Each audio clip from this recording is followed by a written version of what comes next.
Good evening and welcome to the Cover One Buffalo podcast. You are joining your host, Greg Tompsett, along with my partner in crime, Aaron Quinn. Aaron, how we doing? I am so excited to talk to you, Greg. I really didn't. Dude, this was a fun one. This was a lot of fun. There's going to be a lot of fandom happening on the show. I know we try to stay reasonable, but this might not get that way for today. So bear with us. Greg, do you want to tell the folks why it might get out of hand this afternoon? You are joining us, and we are so excited because the Buffalo Bills have just throttled the undefeated Miami Dolphins 48-20. Let me say that again. The Buffalo Bills have just defeated the undefeated, greatest show on surf, 70-point scoring Miami Dolphins 48-20 and completely took the life out of them. Yeah. They scored 6 points the entire second half. The Bills outscored them 31-14 in the first half. They outscored them 17-6 in the second half. At no point in this entire game did Miami ever have control, a lead, or any significant threat on what the Buffalo Bills were doing. Yeah, they punched back those first two possessions and completely downhill from there. Yeah. This a shout out to Tyler Dunn, who got a lot of crap. I still get a little crap in the comment. He deserves a little crap. A lot of fun. He deserves a little crap. His comment was, "This is the greatest performance by Sean McDermott in his Bills tenure." I don't know if I can disagree. This was the best defensive game plan I've seen against a team I was genuinely terrified of, and this defense played amazing. Yeah. And so for those that will be listening on the podcast format tomorrow on a Victory Monday, congratulations to you. And my sign, though, says McD is him, McDermott is him. And I got frustrated during the game because all week long, Greg, all we heard about was Vic Fangio and how they were getting Miami was going to have this new look defense, right? And we got visitors. It's live TV. Sorry about that. Yeah, that's all right. And my frustration, though, is that we didn't really talk about Sean McDermott. And you and I have gone into this a bunch of times where he's labeled as this conservative-minded guy, but really his defense continues to be one of the most progressive, forward-thinking defenses. Yes. But they play such a principle to the fundamentals of the defense that it really is the perfect. If you can keep it all in front of you, which they were able to do. I track toxic plays.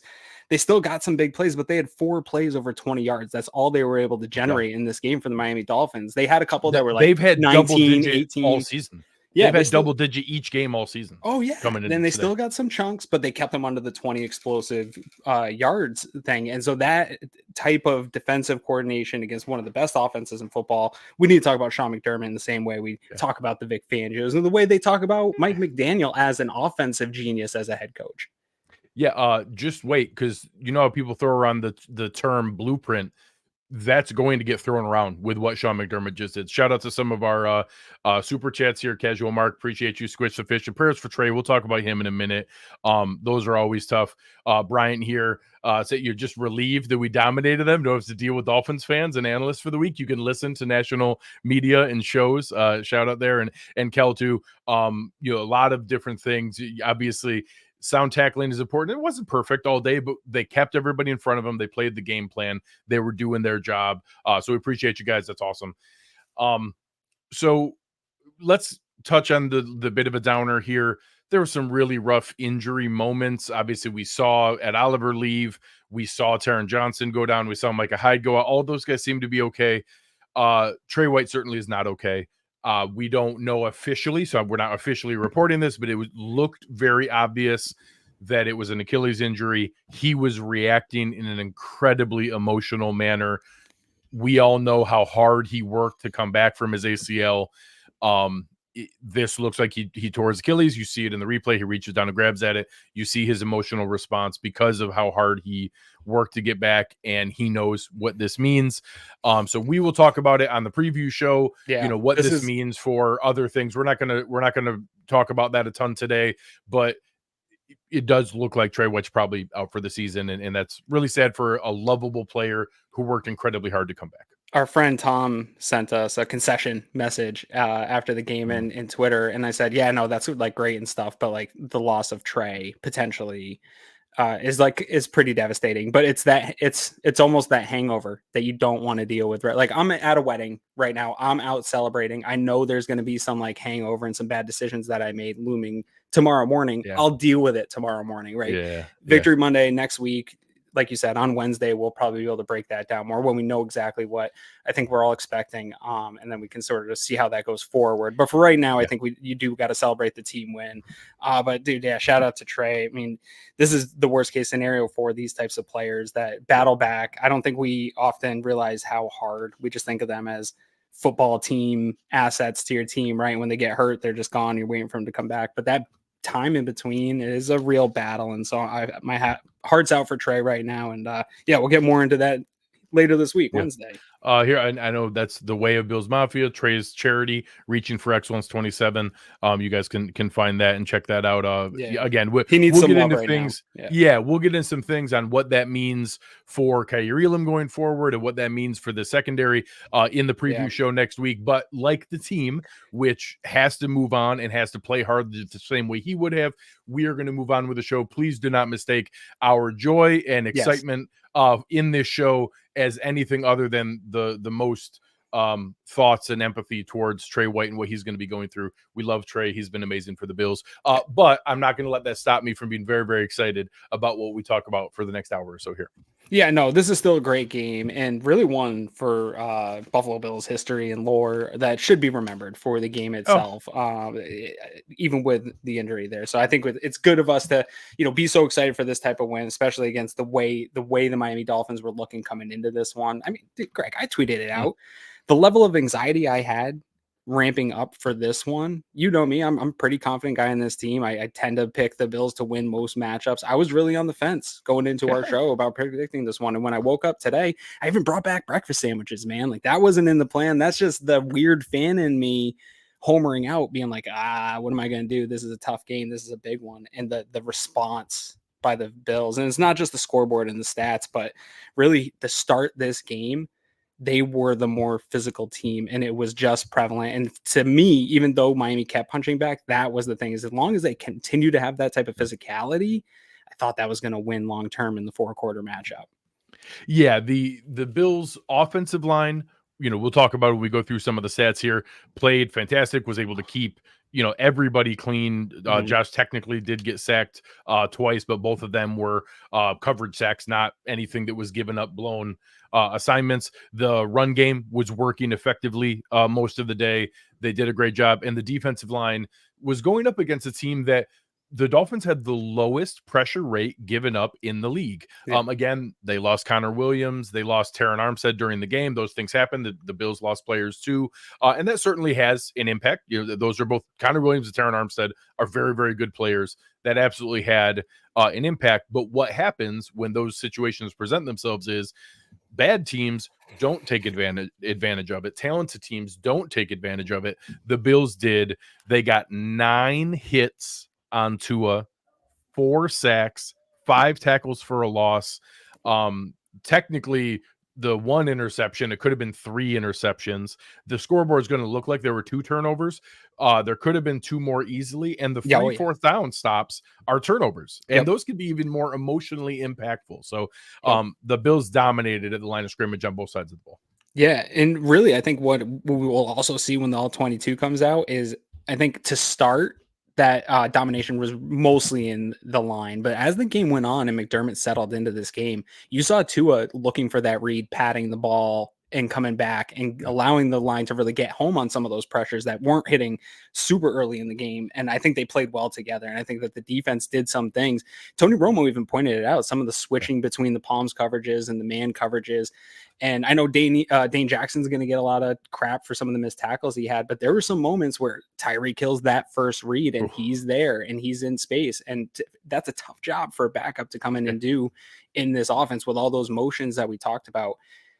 Eric said it in our kind of Slack chat, playing a team like this, like he wasn't super, obviously he's worried that Trey's going out and Dane's, going to come in, or Benford's going out and Dane's coming in, but a player that's can play within the system and play within the rules and do what they taught all week long to prepare for this defense, even though maybe is less athletic than your Kyrie Elam, who I think a lot of fans would want to come in that spot. Against a team like this, that stuff matters, where the guy's going to be where he's told and play within the rules. Yeah. So let's go in, start looking at some of the overall numbers. Yeah. And you want to know the craziest part? I want to look at the clock real quick here. It's 10 minutes and 15 seconds into the show. I'm about to say Josh Allen's name for the first time. Yeah. And he was ridiculous. And he had an incredible today. game. He was unbelievable today. And we just brought up our franchise quarterback for the first time because so many other things went well. Josh Allen, 21 of 25, which is ridiculous. That's an 84% completion percentage for 320 yards, 12.8 yards per attempt, 4 touchdowns, a perfect passer rating. Also ran in a touchdown virtually untouched and was making the smart decisions the whole time. I love it. You even heard Tony Romo and Jim Nantz talk about the one sack that he took, that in the past he probably would have tried to force that ball and he just ate it, took it down, but nope, nobody's there. I'm not going to try to force this. And yes, of course, you want to be able to throw it away, but when you're in the pocket, it's kind of hard to do that, because if you throw it away from everybody, it's intentional grounding. So he made the smart play. He was able to make those good decisions. He checked into runs when it made sense, but he still didn't play scared or conservative. He played smart. We'll talk about it when we go drive by drive. I've got a couple notes on some of the big plays where we didn't let a conservative game script stop us from taking shots. Josh Allen was fantastic today. Yeah, I mean, he really is just like squash that national media narrative that came out after week 1, which is so irresponsible of people to run with any week 1 narrative the way that they do. But we can all be frustrated with how he played in that game and know that those games will creep up from time to time, but also know that like nothing's changed of who this guy is and what he's able to do. And he's able to play multiple games. And this was that type of game where he did take exactly what the defense gave him, and he took some big shots, and almost all the big shots paid off, even whether it was a defensive pass interference or the guy getting a catch and getting like he took them when they were there, but it wasn't just forcing it down the field. He took what was available. If Kincaid was open in the flat, that's where the read went. And he and Dorsey combined. I know we'll praise a lot of the players here today, and we'll praise Sean McDermott. Ken Dorsey, I hope, does not get lost in the shuffle of praise and flowers, because I've given him a lot of shit. I know you have too. There's a lot to go around to Ken Dorsey. He's not perfect. But against Vic Fangio, who, again, the whole national media, everybody's telling us this is the mastermind, the wizard in defensive football, comes out and they pitch a perfect game pretty much essentially here throughout this game. They really could have put up 50, 60 if some of those turnovers hit that should have for the Bills. Heck, if Miami was still trading shots, we would have put up probably more. 62, like 55 or 62, because we took the air out of the ball late because we didn't need to, and the clock mattered. Tyreek's helmet was off. What do we need to do that for? Yeah, they were sitting Tyreek Hill and Jalen Waddle. We could dial it back a little bit too, and obviously seeing some injuries, we wanted to protect from not seeing more. Moving on, we saw good again a group contribution out of the backfield. Obviously, some of these were kind of just running into stack boxes later on when they knew it was going there. So James Cook line doesn't look awesome, 12 for 29. There's also 3 kneel down mixed in there. So it technically looks like 29 for 104. Even taking out the 3 kneel downs, which is reasonable, 26 for 107. You're back up over 4 yards per carry and at a normal number. James Cook, 12 for 29 and a touchdown, but looked really good. Plus that 48 yarder down the sideline. So still had like a 77-yard overall day. Murray did his job. Again, another really good catch and run by him. 2 for 24 out of the backfield there. And then at the end, Damian Harris was that 4-minute offense guy, kind of salting the lead away and being able to do it. So not like our most amazing run game, but it helped with the balance, and it let us do, what Eric talked about, that under center play action and take those shots because they had set it up with those plays. So the run game did its job, 100 yards, and made it easy for the pass game to work. Yeah, and you got multiple explosives out of this group. Murray puts in 2. He had a 29-yarder and then the 22-yard catch, and then a catch from Cook for the 48-yarder down the seam or down the sideline. That type of addition to this offense is fantastic, and not having to put it all on Steph Diggs to make those big plays, even though dude had a day himself, and we can get to that here in a second. But the addition of Murray, dude, I messaged Eric after one of those big plays, and like I was in on that addition of Latavius Murray to this backfield, and it's already early on paid more than I anticipated. Like he still got plenty of juice left to be that offsetting type back. Like I'm almost to the point too. Like I like Harris and I like what Harris can do, but I just want to see more Cook and Murray get going. So I thought Murray was going to only be the short yardage hammer at the goal line. Right. And he's 6'3", 230. He's still got some bursts. So like, hey, this is great. This makes sense. Eric showed all his like efficiency numbers of how good he is in converting those spots. I was like, well, that's a perfect pairing for James Cook. And now, like, honest to God, if for some reason like Cook had to miss a game, I'd be like, no, Latavius Murray might go off. He could have a good game. Like he's a good overall running back. He's still a talented. And so is Harris. Harris isn't doing anything wrong. 6 carries for 56 yards, 6 touches for 56 yards. He's 30. He's the oldest running back in the NFL. And this might be one of those situations too, Greg, where like I see it and I want more, but the Bills are smarter than me, and it's a workload management thing, right? Like you need this guy into late football. He's going to matter more in playoff style football than he's going to matter here over the next month. But man, it's hard to not want to see more of that run game because it is so physical, and that his presence on the field helps set that physical tone early for this offense. And that's the thing, like a Miami type team. They're a finesse team, and that'll beat a lot of teams. But if you can punch them in the mouth, which the Bills have had trouble establishing physicality here during McDermott's run, this offensive line able to do it. And then you get a guy like Murray behind that, could be tough for some of these defenses, man. Again, I want to give a little shout out to Romo and Nantz. I think Romo has become a little bit of a caricature of himself. He is a little annoying sometimes, but I actually thought today they were very poignant in the points that they were really hammering home on how big of a difference it is having the run game as a weapon, the smart decisions by Josh, the run game wearing on the defense, and then like highlighting the linebackers coming up to hit some of those play action plays. I actually thought there were some really good contributions. They were awesome at one point, then have kind of got belabored a bit, and I actually thought they were really good today. I agree with you, and I want to point out a lot of these broadcasts you hear about, everyone knows about Stefon Diggs, Josh Allen, all those, but like the way they praise a Taron Johnson, the way they praise some of these other players, like guys that as Bills fans contribute massively. But like Taron Johnson, every time we turn on a broadcast, great call. If you follow the Bills, you should be praising. He's the linchpin for how this defense is able to run the way they are and the way they play. And he makes he's like a Milano type guy. And so for guys to get that type of praise tells me that they are doing their work. So I agree with you. Like I was never the biggest Romo fan, but for some reason over the last like 2 years, he's like gotten just a ton of hate. Maybe it's like me hating Taylor Swift, right? Maybe people just hate good things.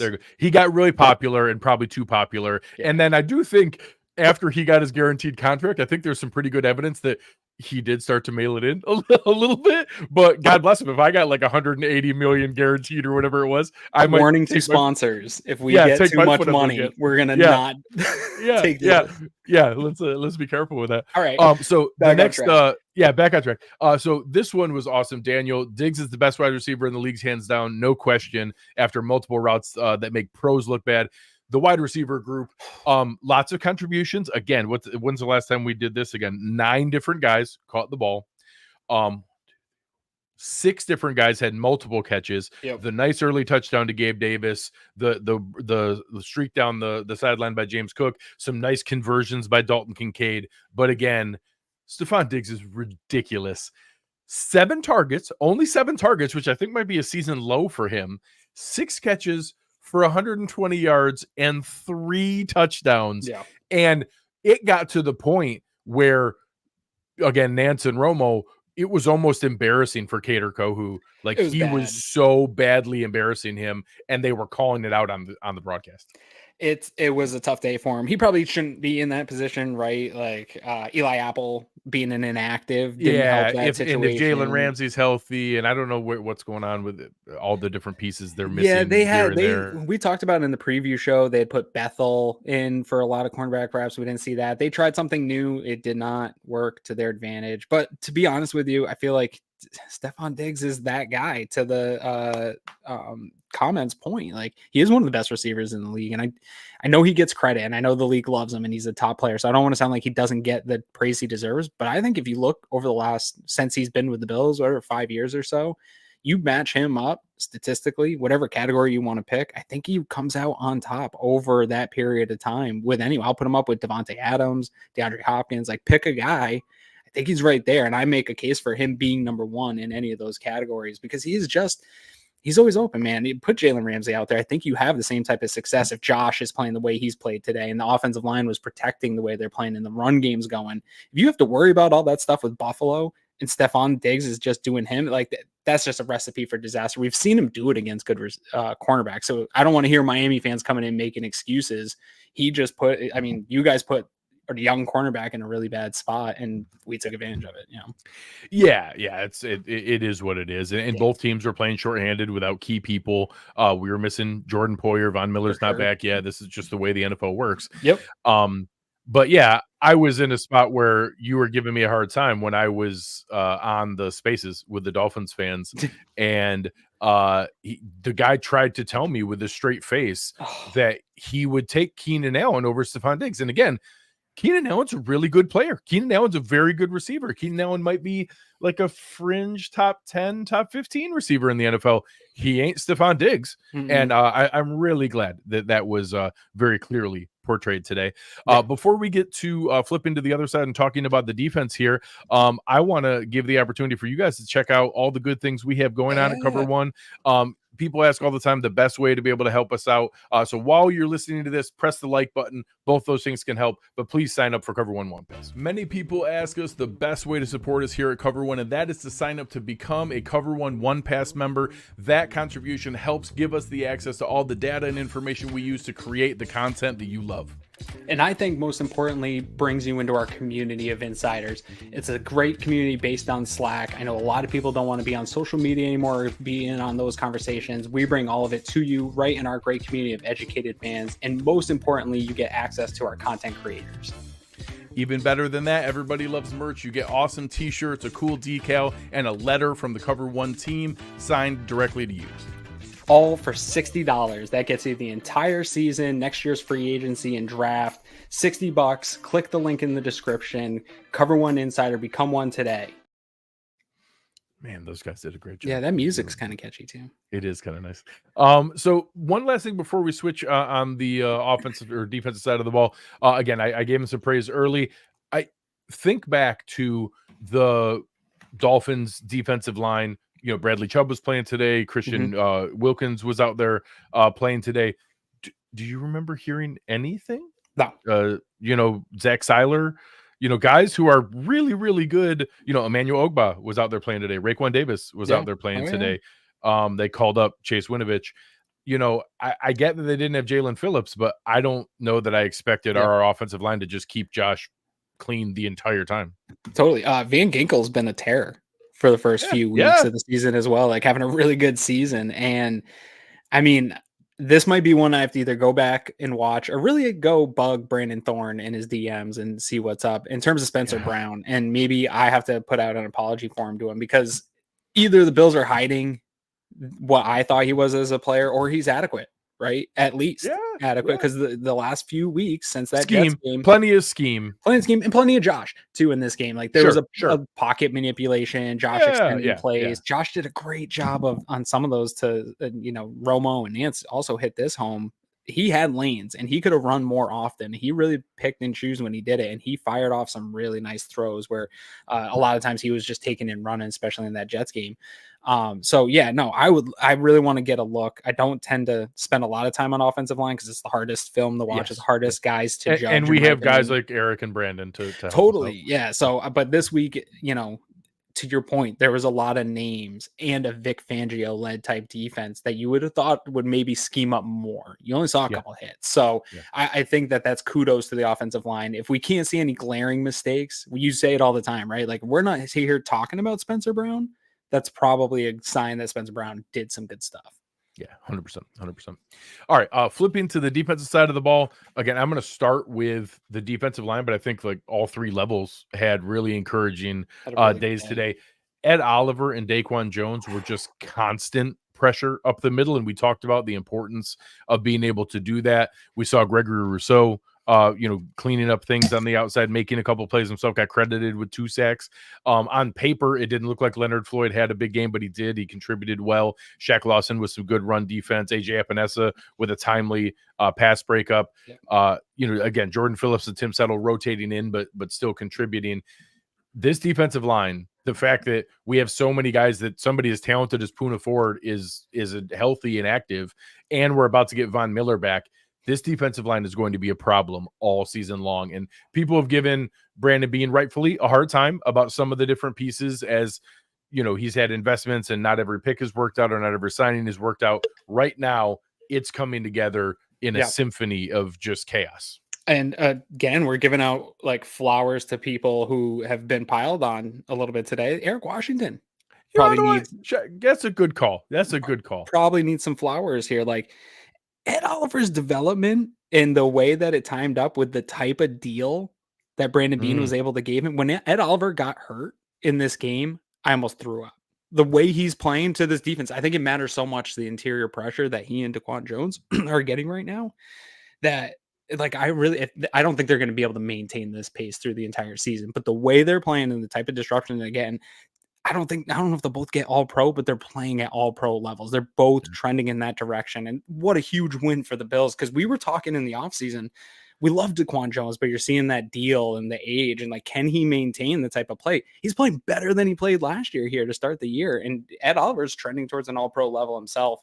And you're seeing that trickle through this entire defensive line. Like, Root was already good. He was already really exceptional. Now he's playing, like, he looks unblockable as well. And then that trickles into this that linebacker group that we're going to talk about in a second too. Like, they're playing pretty free. You don't see anything really getting to them. So hats off to Washington and this whole defensive staff for getting that line going, because it comes in waves, man. There's really no stopping it. And once to your point, when we add Vaughn back here, maybe this week, definitely soon, man, Leonard Floyd deal is going to look like Brandon Beane is going to go from 6 months ago, everybody bitching that he couldn't put a defensive line together, looking like a goddamn genius handing out these value deals. Yeah. So one, hi mom. My mom was. Oh, I should watch my mouth with your mom here today. Sorry about that. I'm excited tonight. I apologize, Mom. No, she just wrote in a comment. She said, we're doing a good job. All right. So, and Eric was also in the comments here talking about how the speed off the line was speeding up to his process. And that was a common thing for me, trying to figure out, like, hey, all right, I know McDaniel is doing a great job scheming guys open. I know Tua is super accurate. Like, we don't need to crap on Tua here. Like, no. Really, really accurate. And when his first read is open, he's hitting it. I just couldn't tell, like, so does that mean he's not doing great when he has to go to his later reads? Does that mean that if you are able to hurry up his process and rush him, I said repeatedly, this is not a slight on Tua. Every quarterback is worse when you get pressured. Every quarterback is worse when you move him off their first read and off, having to go off of their planned execution. And yeah, obviously some like Josh and others are more built for the off script stuff, but I wasn't sure how big the drop off was. And I think we saw that today. The Bills defense held Tua to a game of 25 or 35, which actually is still pretty good completion percentage. They gave up a lot of underneath stuff later on for 8.1 yards per attempt, 1 touchdown, 1 interception, 4 sacks, and 9 quarterback hits. It's crazy that this offense is so well schemed that a 92.8 quarterback rating is like a pretty bad game, because McDaniel ridiculous. But I thought that they did really well, and it started up front.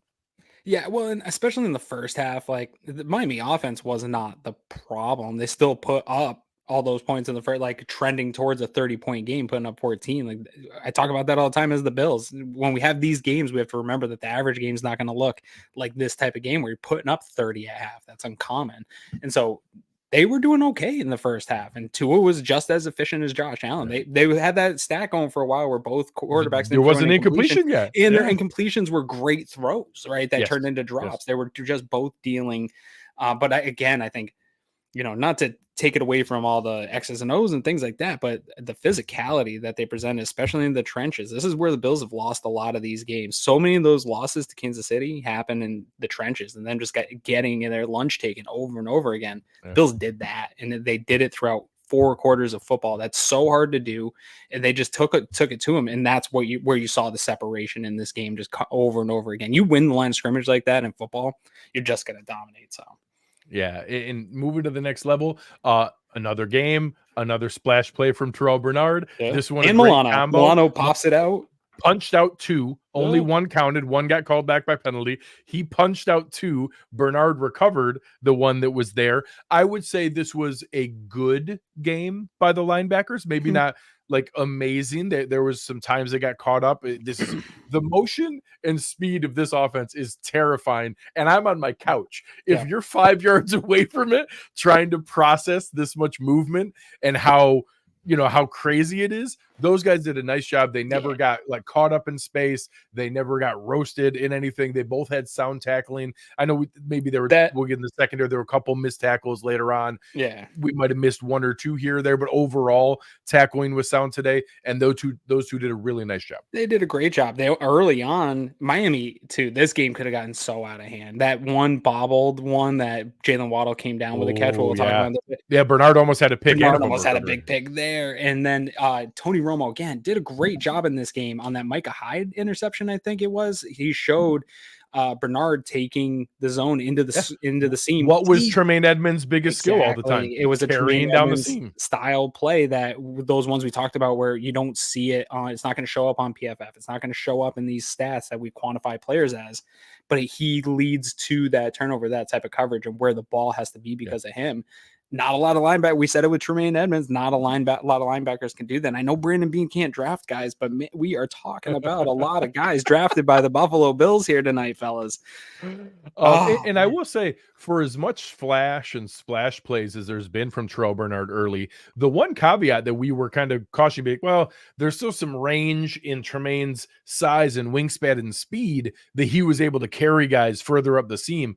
So seeing that exact play come out today where he's carrying a wide receiver, Robbie Chosen, is like he's not an amazing receiver, but he's really fast. So for Bernard to carry that enough and to get into space to cause Tua to need to go high and gift Micah Hyde an interception, that's another little half check mark for Bernard. And I will take a little L here while we're doing this kind of stuff. That I was such a supporter of the Tremaine Edmonds idea, and I still like Tremaine as a player. I don't think it's anything against him, but again, super smart move by Beane to not go after the big deal. Let him go get his money, having confidence. And I don't know if he knew that Bernard would play to this level, but he had confidence to draft him, which we thought was an overdraft. He had confidence to have him next in line type of guy here.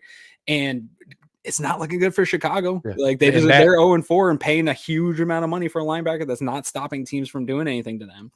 That money literally went to Leonard Floyd and Connor McGovern. So we got the extra pass rusher and the to solidify the interior line. Awesome. And I will say, for when we talked to Brandon Thorne, one of the guys Thorne has made the biggest turnaround on, he was not a huge supporter of Connor McGovern coming out of Dallas. He had some questions, wasn't sure if the small sample size was going to translate. He has been effusive with his praise of Connor McGovern the last couple of weeks, and I'm excited to see, because Christian Wilkins, again, like Connor McGovern and Osiris Torrance came right in, and it's Quinn and Williams and just these stud defensive linemen over and over again. But Washington's got 2 of them, and now again Christian Wilkins to come out in that space has been great. The secondary see it every week, so great. One of the most disappointing parts of the injury to Trey White is he was playing great. He was playing so well. He was firing, like he was mad at himself because he had a pick 6 gifted to him that he would have been able to take back for a touchdown. But he was coming up in run support and making some good tackles. He was, locking up guys. Like he shut that on one of the 4th down stops. You could tell that Tua wanted to go to Tyreek Hill, and Trey had him locked up. And just it's a shame to see that. There were good plays. Benford, got caught early on one and then had his injury scare. Dane Jackson Good to came see him in. come back in. Yeah, thank knowing God. that Thank God he came play. back in. And same thing, Taron Johnson, he was walking through the tunnel, looked to be okay.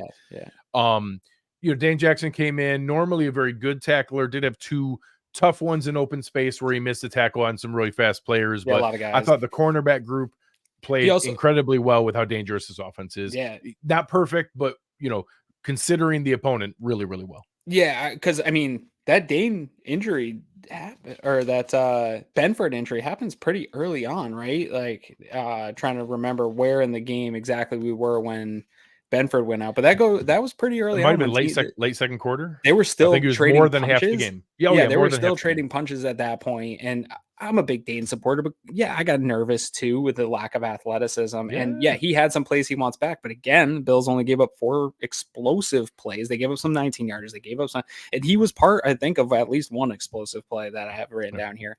But that's okay when you play a game like this and you get over that play. One of the explosive plays he gave up, he turned around and also didn't give up the 2-point conversion, made a great play on the ball there. And so you lose some reps, but I will say, what you're always going to get with Dane Jackson is, and Levi was the same way, where he is going to lose some reps and it is going to be frustrating, but he's not going to let those get out of hand. Like some players are able to, where you get a guy that gets picked on, right? It wasn't like Tua just started going at Dane because he had some success. Having a player like that as your third cornerback off the bench or fourth cornerback off the bench, fantastic for the Bills. Absolutely. And, I think going into the safety group, obviously everybody had some apprehension with Jordan Poyer coming out. I was leaning in really hard all week on that. Hey, we don't have the athletes no matter what. So we got to lean on the continuity and communication and the ability to hand guys off. And all of a sudden losing one of the guys who had been there for all 6 years, I was a little bit nervous about that. And I would say the best compliment I can give Taylor Rapp today is, I don't remember a ton of Taylor Rapp today. And when you're in the secondary, it's like an offensive lineman. When you don't hear an offensive lineman's name all day, it means they had an awesome game. And, Taylor Rapp, he came up in a couple of sound tackles, but I don't remember any plays where you see a really fast guy from Miami running and the number 20 chasing behind him. And that's everybody's biggest worry. Taylor Rapp's really good in run defense, really good in the box, really good as a third safety. He hasn't always been awesome in space, and he held up great today. Obviously, Micah Hyde played fantastic, was kind of orchestrating from behind, but shout out to Taylor Rapp. That's exactly why we signed him. 2 older safeties. We need a guy who can come in, and he did, and he played well. Yeah, no, again, good as the Bean putting this type of team together where your depth is Taylor Rapp, who has played a lot of starting safety in a lot of games and able to come in on a week, get ready for a team like the Miami Dolphins and do a good job. Like that's a big effort from a guy that's on your depth chart. That's the type of stuff that makes all the difference in the world in a marathon season. Is you're going to have games without some of these guys. You got to have somebody come in, and it wasn't Jaquan Johnson this year, right? That was the liability in the last time we saw the Dolphins early in the season last year when when Hyde was out. And so now you have a Taylor Rapp, like being able to have those starters to come in and plug and play. Yeah, this Trey injury is going to be terrible, but we had Dane Jackson come in that same spot and work your way through entire season. It wasn't pretty, but he still had one of the top defenses in the NFL. So that type of depth that you're just able to continue to have, Taylor Rapp is just another addition to that. And it really good to see him play and go out there and play in a good way. Absolutely. Let's flip around and start going through, this game started out insane. Trading shot for shot. There was a point where I genuinely thought, I'm like, holy crap, is this going to be like a 49-56 just slugfest with even beyond that, because the KC game so the beginning of this game was like the ending of the KC playoff game, because the KC playoff game, like if you look with like 3 minutes left, it's like 24-20, and then we somehow go bam, bam, bam, bam, back and forth. And this game, the first 5 possessions, 8 plays, 75 yards, touchdown for the Bills. 7 plays, 77 yards, touchdown for the Dolphins. 10 plays, 80 yards, touchdown for the Bills. 7 plays, 70 yards, touchdown for the Dolphins. 5 plays, 79 yards, touchdown for the Bills. Back and forth, and we're barely into the second quarter, and it's 21-14, and it was just, it kind of felt like whoever could make the first stop was going to win. It ended up not being that case, but just a crazy, crazy opening. It was unreal, and it was living up to all the hype of all week long, because my prediction, my prediction was like, this is going to be one of those, you hear all this hype and then both teams in the offenses that are the strength come out and struggle to score. Everyone's overthinking it, and that's what I was kind of expecting. Like these games never come out and live up to it, and early on it did, and that was trading blows, man. Was fun heavyweight football to watch. I am so excited for the December part 2 of this matchup. Because they're not going to want to. They're going to get healthy in some spots too, and they're not going to want to see this type of score that we put up on them. That's going to be a fun one. But yeah, no, tons of trading blows, and then it settles in a little bit from there. Was on these drives here. Do you want to go through drive by drive all the way through? Sure. All right. So, and again, those are the fun ones. So the opener, I love the balance, came right out back and forth. The first drive had 4 runs, 4 passes right down the field. Some really nice plays, ended with the 18-yarder to Gabe Davis. But that was the big part I had in my notes was I love the balance right off the bat, 4 and 4, make sure that they know what they're in for the day and that they were going to have to, keep up at the offensive line. Yeah, you love that. There was a 3rd and 1 on this. I almost messaged you, but I know you're so busy on the game day stuff. But there was a 2nd and 8, maybe 2nd and 7 on this one, and they go to a throw, and they get themselves in a 3rd and 1 situation. And Murray runs it. I was going to message you, congratulations, that's a win for your team. Stop running it on 2nd and long. And I will say that, like by definition, I count 8 and longer, 8, 9, or 10. Okay. So when it gets to 2nd and 7, you're okay, because like the whole idea is success rate on rush plays is when you get half the yardage or better, it's still a successful run. And when you're on 2nd and 7, if you get 4 yards and get it to 3rd and 3, I can't be mad. 3rd and 3 is the goal. Like 3rd and 3 is what you want to get to. And I'll have to go back and look. But while I was looking, there were 0 runs on 2nd and 8 or longer. There was 1 2nd and 7 that he picked up 5 yards. I don't know if we had an actual 2nd and long run. There wasn't a lot of maybe the 4-minute drill at the end. Maybe towards the end of the game, there wasn't a lot of mistakes on first. They are so correlated, right? They're so correlated. They were playing really well on first down. You saw that right out of this first play of this drive. James Cook with that 8-yard run, like physical. The way James Cook was running today too, like we talk. Everyone thinks he's like that Spiller dude. He hit the hole hard and he took the yardage that was there. So yeah, they set up the physicality. Get a nice explosive out of this. I love this play. The one to Diggs, 17 yards plus the unnecessary roughness gets you 15 and just gets everybody amped. The crowd got so loud in this game at that point. You're just getting everyone in. It establishes some of this level of physicality. Like we're here to punch you in the face and we're going to get in your head and we're going to push you around. And so love that start. And then Gabe, people get so frustrated with Gabe Davis not getting volume, but the dude produces touchdowns when you need. He always makes big plays. And so big play Gabe. And we're gonna have to have this conversation because I think he's gonna get paid. I think he'll stay with the Bills. He's gonna get paid by somebody, and he makes big plays. And so, do we care about if it's volume big plays? If he's also very productive? Yeah, I'll save it. We'll wait and see how the offseason goes and where it goes. There's a piece of me that has some weird Tremaine Edmonds vibes. That I don't know if we can afford him. And we might have to draft a replacement. Making big plays. Yeah, correct. In that, we kind of, once it went into the season and the player bet on themselves, there's a piece of me that gets nervous that we might see Gabe sign with some other team for some. If I was his camp, I would have been like, hey, we got to get that deal done now. I'd be like, hey, why don't we just see what happens? Here. So we score. Miami comes right back with danger the whole time. You got touches. The 2 first ones were a good reality check because they were, kind of check downs to the tight end when everybody's so focused everywhere else, and then they come right back. But seeing Smythe get an explosive 22 open down like that was like, this could be a bad day. Yeah. And then they get a first down for Waddle and then come right back and you get a 19-yarder for Tyreek Hill. And they're just so fast and so explosive every time they touch Although the that ball. Waddle first down was the bobble play. I felt like we were real close. Tua put one where we could get our hands in on danger. It. Yeah. And that was with more pressure from Daquan Jones. Jones caused that, and they got lucky with that one because that wasn't even intended for Waddle. But again, then Devon Achane, who somehow just keeps scoring touchdowns. Like it's crazy. His first 2 touches in this game were both touchdowns. So they answer back, 7-7, kind of what we expected. And this is where I was kind of waiting, like, all right, like, was that just kind of some scripted stuff early? Are we going to be able to go right back at it and be under control the entire time? And they did. The Bills come right back, 10 plays, 80 yards for a touchdown here.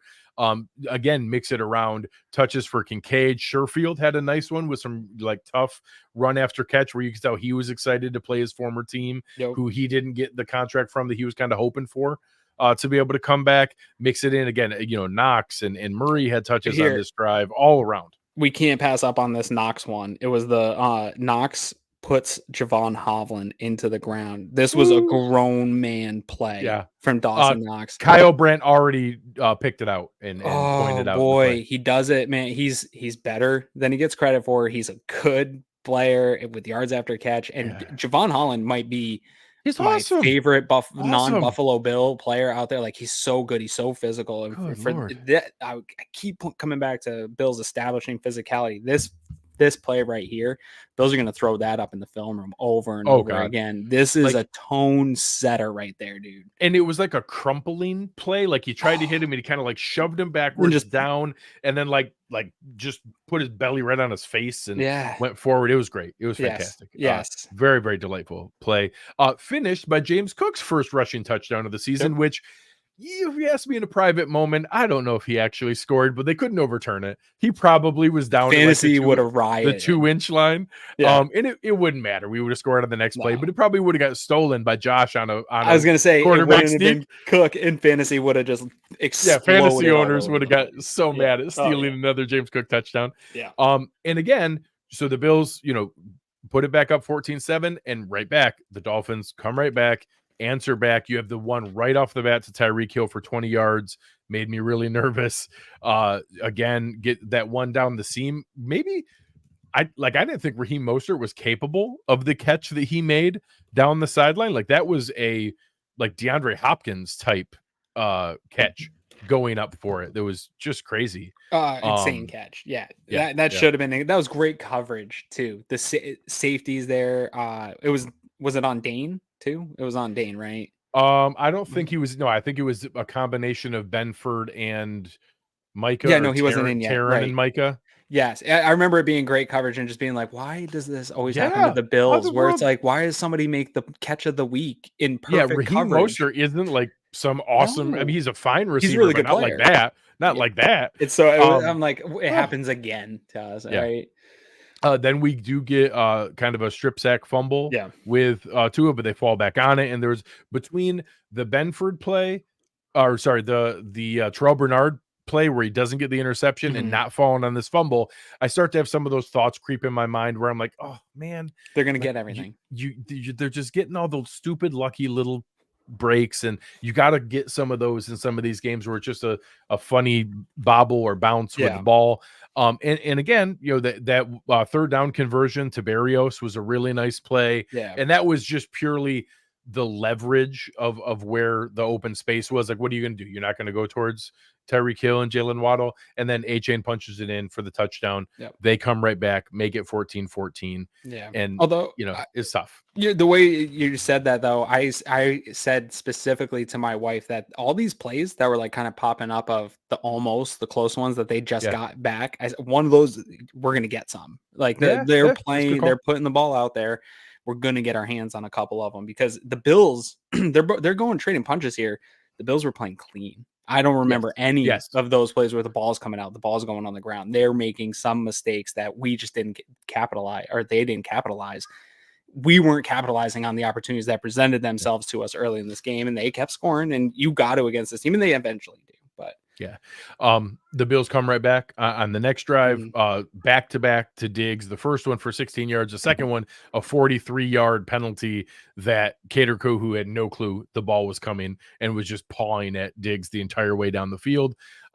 Josh goes right back to Trent Sherfield and ends up going back where Diggs just roasts Kohou here, and all of a sudden now it's a touchdown, and you have just it's getting kind of ugly at that point for Mr. Kohou. This is one of those plays that we should really just praise smart Josh Allen for, because this was another one where he's manipulating the pocket, gets some pressure, gets away from pressure, could run with it and maybe pick up something and take an unnecessary hit here. But instead, he gets rid of the ball, finds the open receiver. Like somebody's going to be open in these situations, and he finds them and turns into a touchdown. And these throws Josh Allen made, they're becoming so pedestrian to us. Like that Gabe Davis touchdown, the fact that we just like kind of glossed over, like, oh yeah, another big play for Gabe. That's a rope. Like these throws that he makes are just, and so some spoiled. of them in this game will get again later. That one to Cook, like it's just a little pitching wedge over the top. Like he's got them all in the bag. We got to stop pinning him into this. Like he only makes these big crazy throws. But again, just level headed, added into the feeling I felt this drive that they're playing a little sloppier than us. They're getting some breaks. We're playing clean. Like we are just rolling. And I think this might have been the drive. Eric sent me a message, was like, Josh is on one of his vibes. Like, watch out. Like he's calm, he's collected. When he's playing like this, yeah, nobody can beat him when he's playing like this. Yeah, no. So I gotta step in here okay. on this one. This is it didn't have the outcome that I anticipated, but I'm picking it for my drive of the game, my West-Herr drive of the game. So throw it up there because it's 21 or it's 21-14. We're 21-14 after the Diggs touchdown here. Christian Benford gets hurt on this ensuing Miami drive. The cover one group chat's a little, we're all like, uh-oh, like, what are we going to do? Right. Like, and then they come out, AJ gets a big swat on the ball. Crowd gets going a little bit. 2nd and 15, the guy that just came in, Dane Jackson, makes a huge play on a screen. He comes up and sniffs it out, delivers a big hit on the screen, puts it to 3rd and 13. The crowd is amped. That horn's going, right, getting everybody going. You get a flag for a false start on a 3rd and 13 against the Miami Dolphins offense. You are trading punches here. You need a stop. You want to get a stop for your defense. You trade punches. You get this. You get 3rd and 18. They take a screen. It gets fumbled. They recover. They end up punting. It's a 3-play, 4-yard drive for 2 minutes and 20 seconds that the Buffalo Bills Mafia fan base caused. They are going to get, PFF's not going to credit them. Nobody's going to credit them. I'm crediting Bills Mafia with this stop in a big game. You can say what you want. Tyreek, like people were saying, oh, this is just another game. This is just another fan base. This is just, we dealt with big games, big fans before. This happens all the time. I don't see it. KC, it happens. You see it back in the day, Seattle, when that place would get rocking. There's a few other fan bases. When Bills Mafia is rocking on a day like today, it's a literal advantage to the team. And so hats off to the Mafia. You guys get everyone that showed up at Orchard Park today. You guys get the drive of the game. Dude, my wife even called it out during that. Like we couldn't hear the ref on the false start. Like we had no idea what he was saying. Couldn't hear it. I just assumed it was a false start. So shout out to the Mafia, you guys. I thought this was going to be a bigger drive. And it did, because it ended up flipping. We flip field position here and then gain our separation because of getting stops. But hats off to the Mafia. I had to give him some credit here. I love it. And I'm going to let this lead right into mine because like I was kind of hoping we would come right back and score and make it that real impactful flip. But the fantastic Sam Martin punt getting down at the 6. Shout out to Saran Neal. Awesome job by Saran Neal, literally like fair catching it himself and getting right down there on it. The Bills defense comes right back and gets another 3 and out. The Dolphins hadn't had 3 and outs all season. They get back to back on them here in critical moments. And this time the Bills come back and you get the 4-yard run on the first time. And then something that I think gets kind of undersold. Stefon Diggs is an awesome route runner. He's an amazing receiver. He's a very good athlete, but we don't like his big value isn't broken tackles and yards after catch. This was one of the more impressive ones I remember from him. So my drive of the game is this answer back where it's still within shooting distance and you don't want to give them any confidence. But now the Bills have the ball. It's 3 minutes and 51 seconds left in the first half. They get that first play to James Cook. And then Josh throws it to Stefon Diggs where it's maybe like a 15-yard comeback.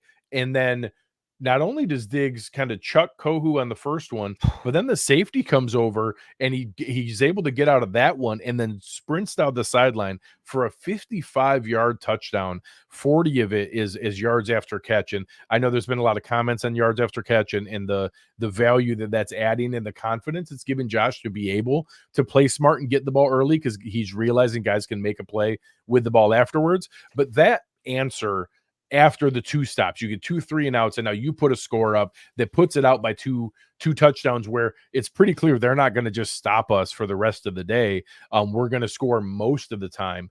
it was the score that let me feel like, oh my gosh, I think they're going to do this. They're going to be able to just pull away from this team. And that was the one that really told me.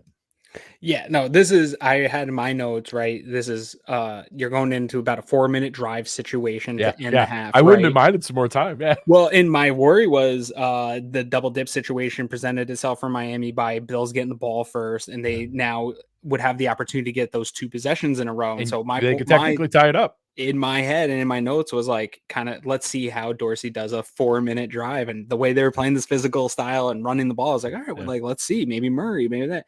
And them coming out and exploding like this is even better. It's so much more fun, right? And I agree with your take on, like, we don't always think of Diggs as necessarily the well-rounded receiver. And I think that might be the dig on him, because you don't see him always make the crazy yards after catch running in for the touchdown, the big Justin Jefferson type plays.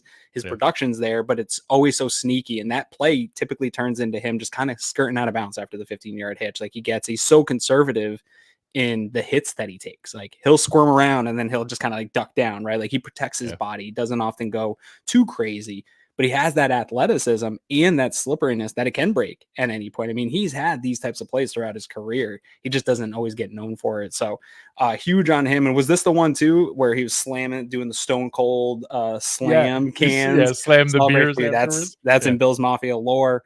All forever. time. And real quick here, I want to say it. I've said it so many times, I'll say it again. This is no disrespect to Andre Reed or Jim Kelly. I love him. I got a picture of Andre Reed right up here behind me, one of my favorites.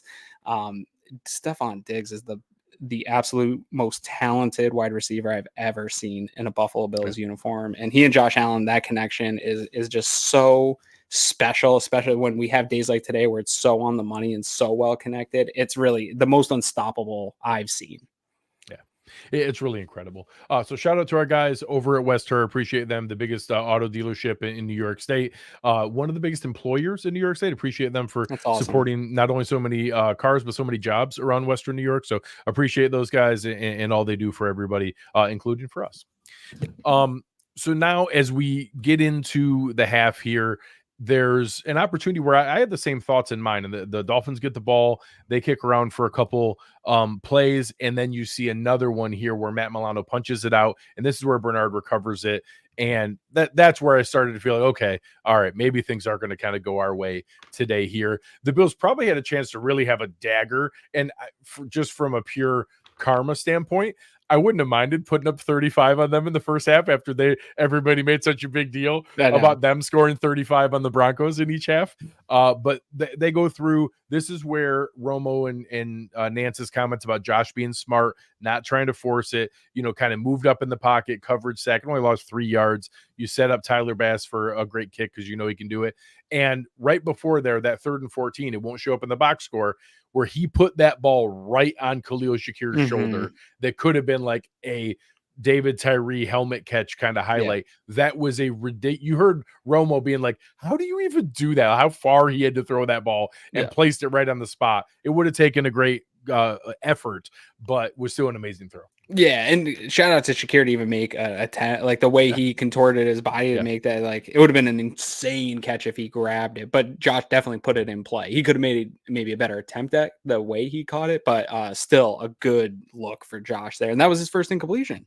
Yeah, that was his first incomplete pass of the day. It's pretty easy when I think there were only 4 total on the day, but that was the first one out of it. So the Bills then stop any chance of a kind of double dip here with the defensive stop, where honestly Miami kind of packed it in. You had the Gregory Rousseau sack on the first one. They let the clock all the way run down, like all 40 seconds came on the clock. Even Romo was like, the Bills should probably take their time out here. So like, I will say, in a different setting, you do actually want to take your timeouts, and you do want to force it there.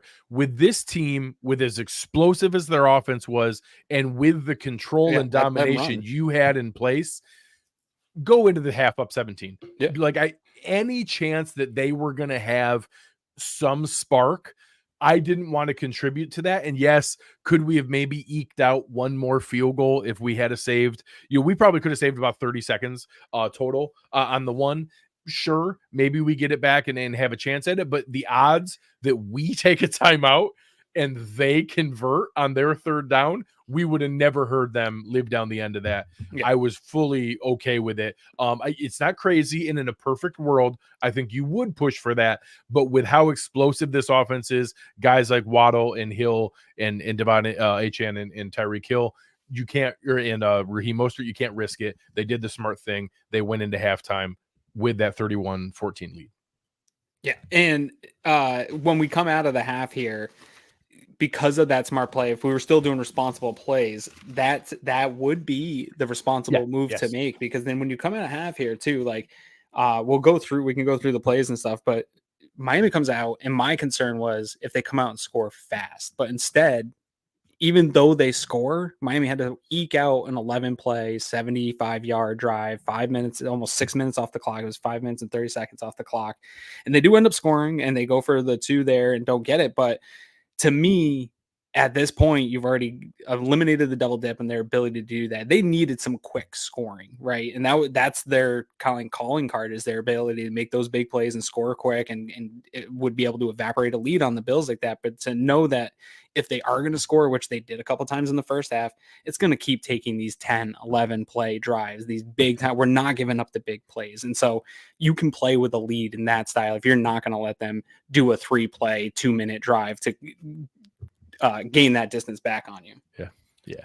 And I think that's kind of the way to approach it. And of course, we come back out in half and we see, they put together another good scoring drive, although some tough ones they had to convert third down a couple times here to be able to get it. And the touchdown specifically at the end, Dane Jackson was put in an impossible spot where you have Tyreek Hill and Jalen Waddle out there in motion, and then out there is a flood. And if he goes with Berrios, they flip it to Waddle with Tyreek Hill in front of him. It was just a really perfectly designed play to overload our zone.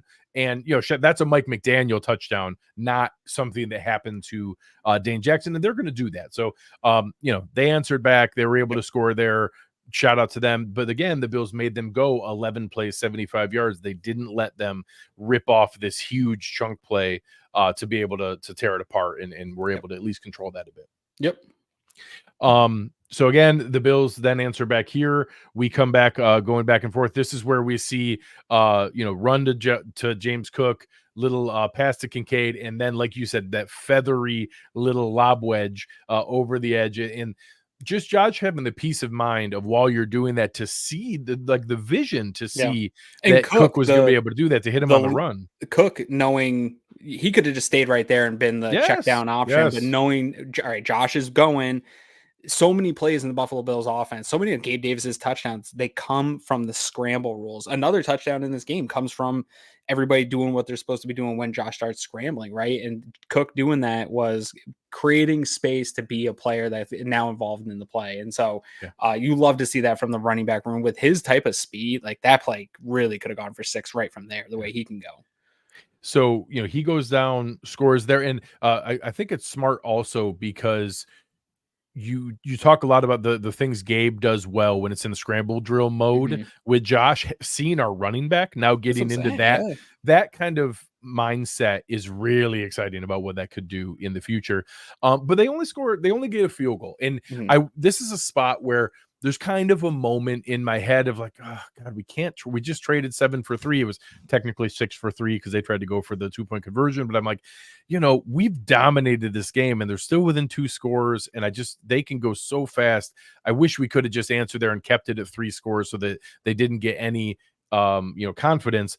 And this is the drive where on the first play, Liam Eichenberg has a bad snap. Tua is scrambling, fumbles it. They have to jump on top of it. And on the next play, you get pressure up the middle. And then we talked earlier, Terrell Bernard carrying Robbie Chosen down the seam. Micah Hyde gets a lollipop of an interception and returns it 23 yards.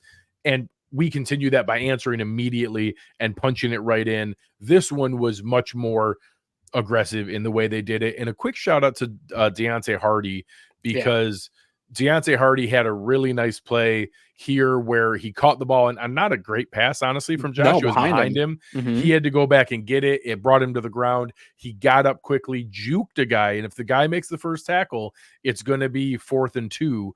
And instead he jukes him, gets the first down, and we punch it in on the next play to Stefon Diggs on the backbreaker for Kader Kohu. I was But going to that say, combination, just abusive on that touchdown at that point. Like one of my most favorite things about Stefon Diggs is while he's like backpedaling and caught a touchdown, him just like looking down at the a defender. cornerback, Yeah. like, what do you think you're doing? You know, like I love that confidence that just exudes from him in those moments. And yeah, it just felt like I felt bad for the cornerback because there's nothing you can do. You're just being abused in that type of situation.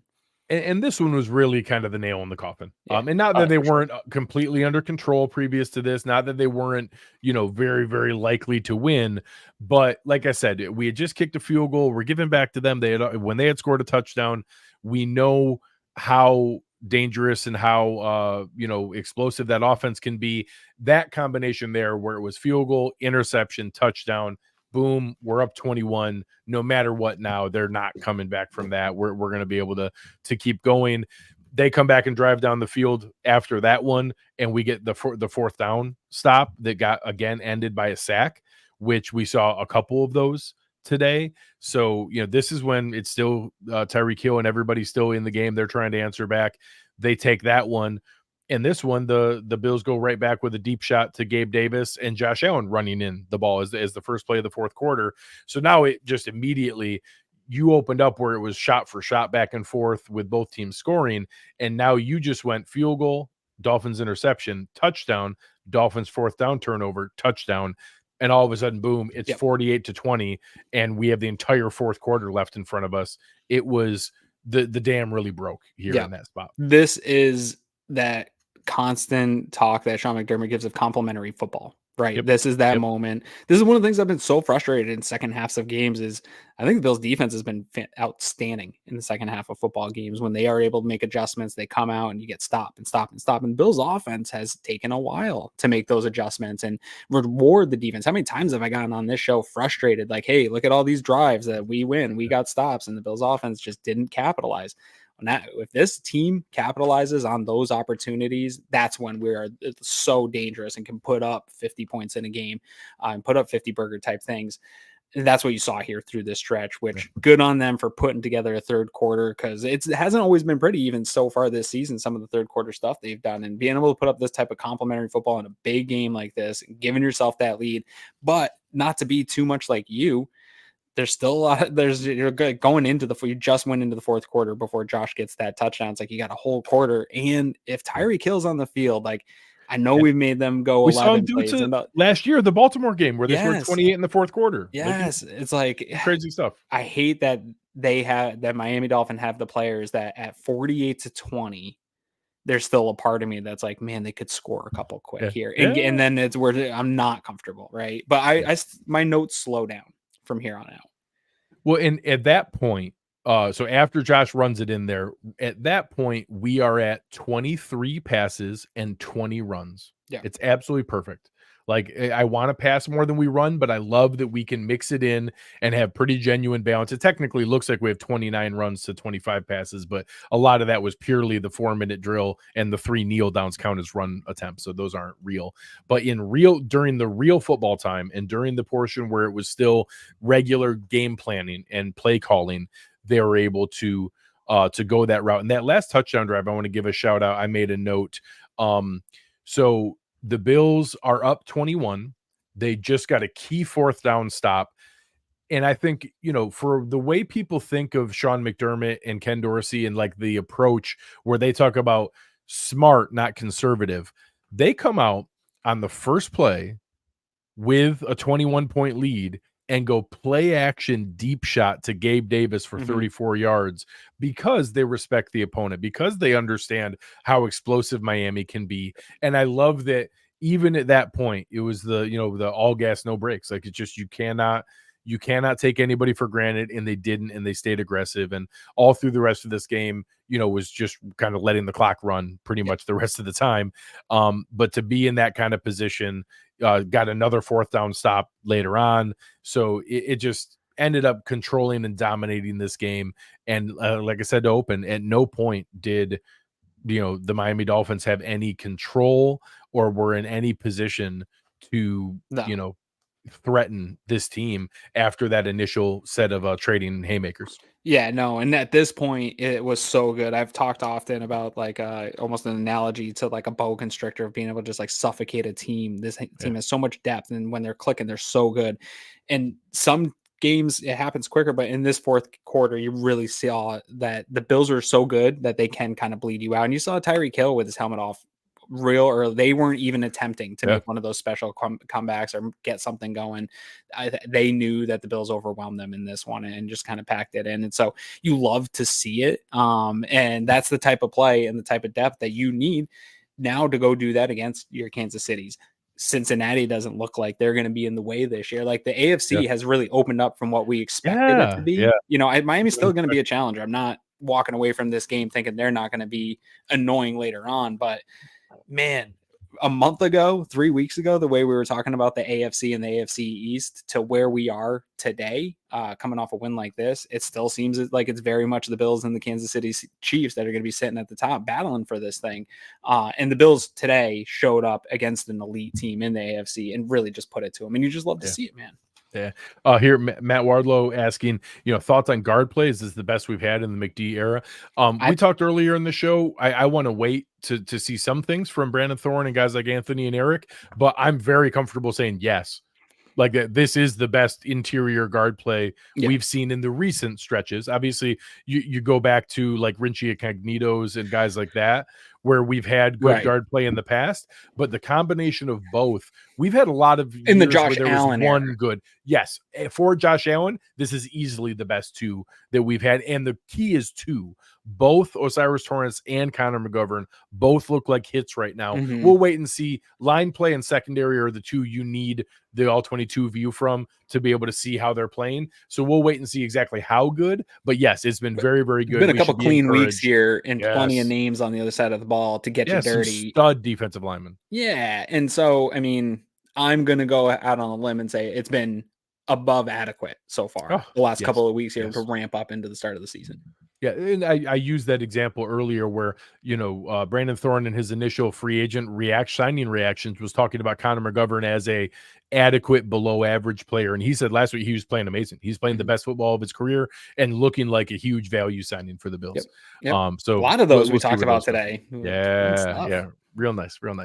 So, overall thoughts, obviously, this is a game changer for perspective. Everyone was looking at this game. Everyone was anticipating this game. I want to give a quick shout out to my awesome daughter, Ashley. She made me this great Josh Allen MVP bracelet, and she made it for me going into week 2. So Ashley's bracelet is actually undefeated right now, 3-0. So since she made me this awesome bracelet, really awesome. We're 3-0, and Allen probably is maybe the MVP right now. I was just going to ask you, is that flipped going into this week? Or are we going to see the Miami Dolphins AFC East champs betting and Tua MVP betting changed? 100%. Just because now, even regardless of like the narrative element of it, the Bills now have the tiebreaker. Right. So the Bills now have the tiebreaker in the initial game. They play again. The next game is in Miami. Both these teams are going to win plenty more games. But the Bills are now in first place in the division and going to be close to one of the first place overall in the conference. Their one loss is a division conference loss, so we'll see where that falls. They won't be number one because of that, but we'll see where those things fall out. But they will be the betting favorite now, and I think you'll see a lot in power rankings. I think you'll see plenty people put them second. The 49ers look like a buzzsaw right now, and they're undefeated, and while Aaron and I are talking, they're housing the Arizona Cardinals, so they deserve to be number one. They're undefeated. The DVOA is going to be like off the charts for the Bills. So DVOA could get really crazy because DVOA is opponent adjusted. And Miami was one.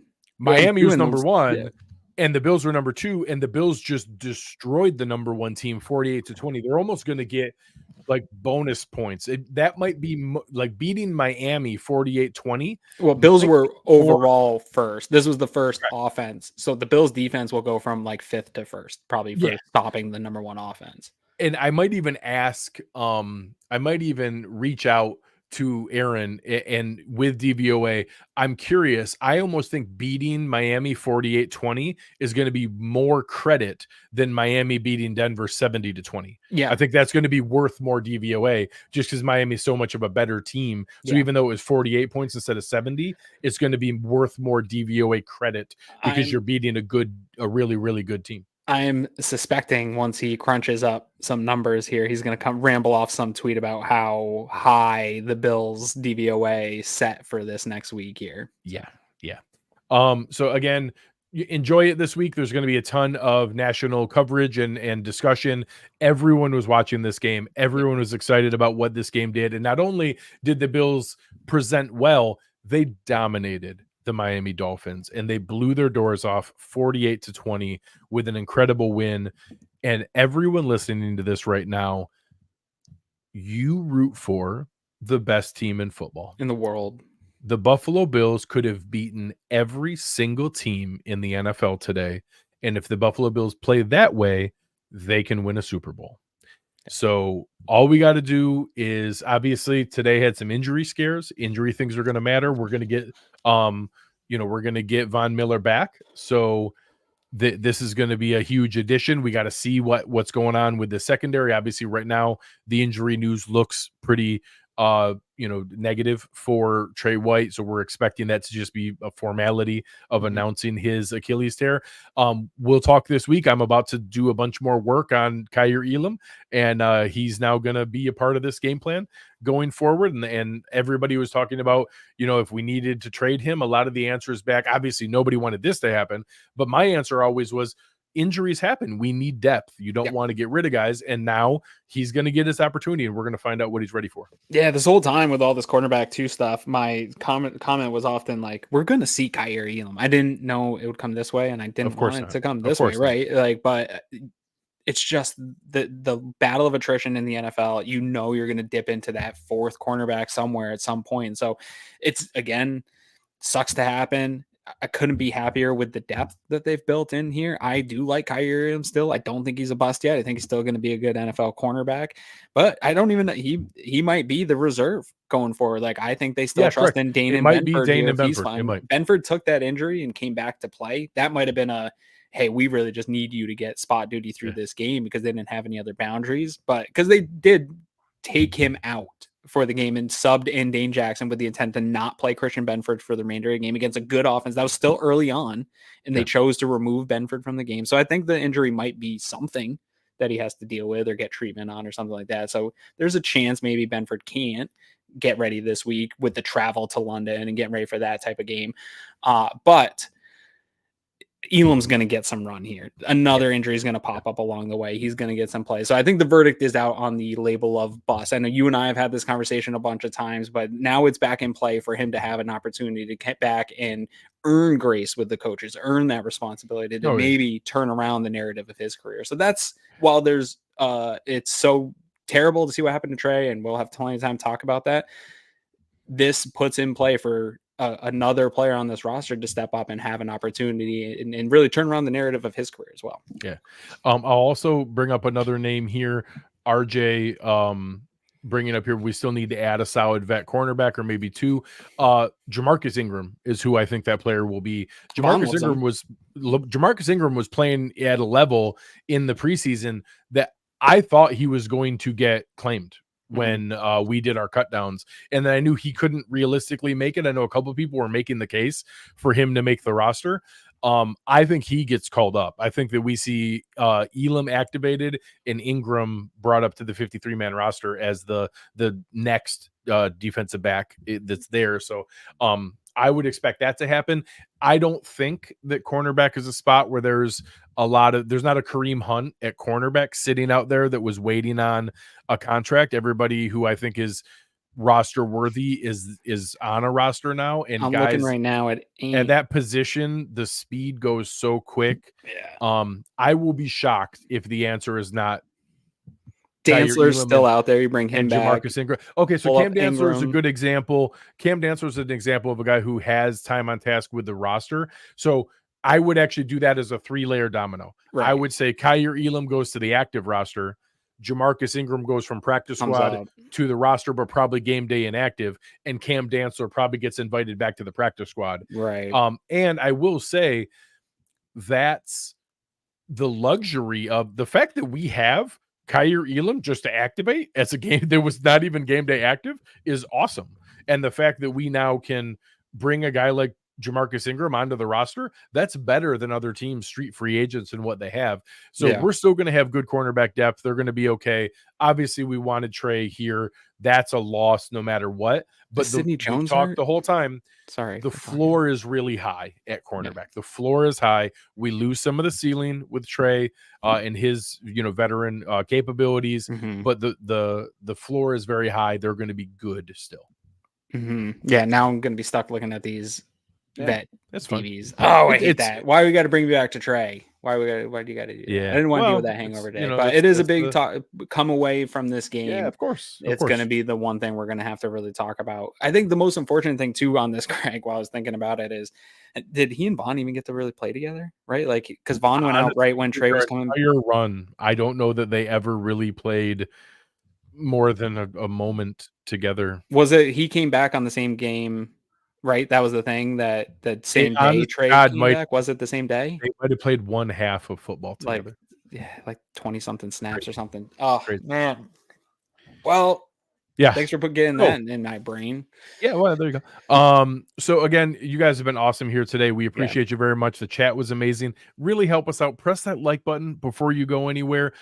After this show, our guy Chris Kepner and Joe DeRosa are going to be going in doing a cool playback kind of call-in show that you can go. We'll see what kind of clips or things they may be watching, but they'll be setting up to do a Cover One after party to be able to jump in. So you'll see the tweets coming out on there. You can go to playback.tv/cover1. They're going to be taking some different things. And then later on tonight, at halftime of the Sunday Night Football game, I will be coming on for the Greg Tompsett Sports Show to do kind of a whip around the league, looking at all these other games, what happened, how those results impact the Buffalo Bills, and everything going forward, where we fall in the seeding and what that sets up for the coming weeks. But this has been a ton of fun. We really, really appreciate you guys. On behalf of awesome producer Chris Kepner and Aaron Quinn, I am Greg Tompsett. You've been listening to the Cover One Buffalo podcast, and we are